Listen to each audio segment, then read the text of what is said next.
Okay, so for this exercise, you're going to be seated and have a table next to you, and you want the table to the side of you. You're going to have your elbow out in front of you and your elbow bent to 90 degrees, just like this. Now, as a start position, what I want you to do is slide your elbow as far away from you on the table as you can, okay? And what that's going to do is that's going to firstly bring me into protraction at my scapula, and it's also going to flex my spine a little bit for me, okay?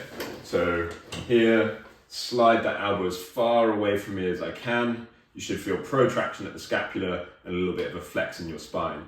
Now, from this position, you're going to hold that there, and I'm just going to allow my hand to drop down into internal rotation as far as I feel comfortable. If you've got pain in this movement, then I would just suggest just dropping your hand down to a point just before you get pain, okay?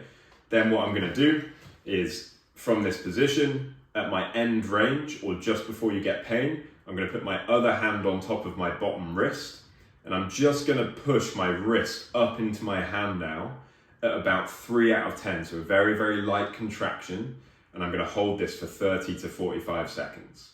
Okay, it shouldn't be very difficult, but you should feel muscles around the back and deep in the shoulder working to do that kind of submaximal contraction, all the while maintaining that reach away with your elbow. Once you've done 30 to 45 seconds of this, you're going to take your hand away, and you should now find that you can actually drop a little bit further into internal rotation. So you see I gained a little bit of extra range there, okay?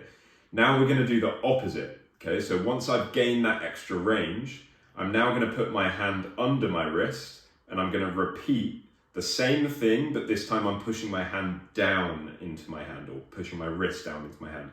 Again, very light contraction, 3 out of 10. Hold for 30 to 45 seconds. Once I've done that, I'm going to relax off. See if you can gain a little bit of extra range, which I can. And now we're going to do that whole process one more time. So I'm going to push up for 30 to 45 seconds, about 3 out of 10. I'm going to relax off. I'm going to see if I can gain any extra range. And then I'm going to push down for 30 to 45 seconds and then relax off, and then you're done. Okay?